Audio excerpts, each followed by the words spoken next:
പ്രിയപ്പെട്ടവരെ, മഹാനായ ഇമാം അബു ഹനീഫ റളിയല്ലാഹു അൻഹു അറിയില്ലേ, ഒരു മദ്ഹബിൻ്റെ ഇമാമാണ്. മഹാനവറുകളുടെ വീടിൻ്റെ അരികിൽ ഒരു അയൽവാസി ഉണ്ടായിരുന്നു. ആ മനുഷ്യൻ എന്നും വൈകുന്നേരം വീട്ടിലേക്ക് വരുമ്പോൾ അബു ഹനീഫ റളിയല്ലാഹുവിൻ്റെ വീട്ടിൻ്റെ മുൻപിൽ നിന്നുകൊണ്ട് പലതും സംസാരിക്കുകയും വല്ലാതെ മഹാനവറുകളെ തെറി പറയുകയും ചെയ്ത് അങ്ങ് കടന്നു പോകും. അതൊരു പതിവായിരുന്നു. അദ്ദേഹം ദിവസവും മദ്യം കഴിച്ച് അതിൻ്റെ ലഹരിയിലായിരുന്നു അങ്ങനെ പറഞ്ഞിരുന്നത്.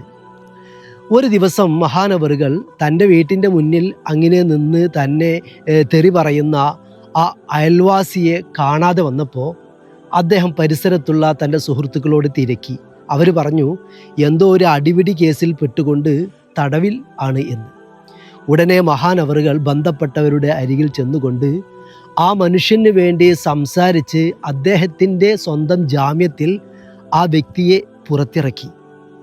പുറത്തിറക്കപ്പെട്ട ആ മനുഷ്യൻ മഹാനവറുകളോട് ചോദിച്ചു, കണ്ണു നിറഞ്ഞുകൊണ്ടാണ് ചോദിക്കുന്നത്, ഞാനെന്നും രാത്രി എൻ്റെ വീട്ടിലേക്ക് വരുമ്പോൾ മദ്യത്തിൻ്റെ ലഹരിയിലാണ് എന്നുണ്ടെങ്കിലും താങ്കളെ ഞാൻ ഒരുപാട് തെറി പറയും, വല്ലാതെ ആക്ഷേപിക്കും, പതിവായിരുന്നു അത്.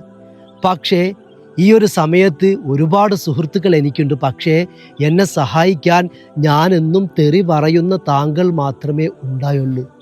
താങ്കൾക്ക് എങ്ങനെയാണ് അതിന് സാധിച്ചത്?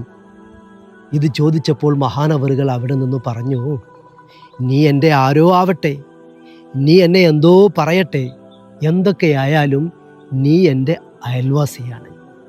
പ്രിയപ്പെട്ടവരെ, ഇതിൽ നിന്ന് നമുക്കുള്ള പാഠം, നമ്മുടെ വീട്ടിൻ്റെ അടുത്ത് താമസിക്കുന്നവർ ഏത് മതക്കാരായാലും ഏത് തരക്കാരായാലും അവരുമായിട്ട് നമുക്ക് വല്ലാത്ത ബന്ധമുണ്ട്, അവരോട് നമുക്ക് ഒരുപാട് കടപ്പാടുണ്ട് എന്നുള്ളതാണ് ഇതിൽ നിന്നും നമ്മൾ മനസ്സിലാക്കേണ്ട പാഠം. എല്ലാവരും എൻ്റെ ഈ ചാനൽ സബ്സ്ക്രൈബ് ചെയ്യണം, ആ ബെല്ലൈക്കൺ ഒന്ന് പ്രസ് ചെയ്യുകയും വേണം.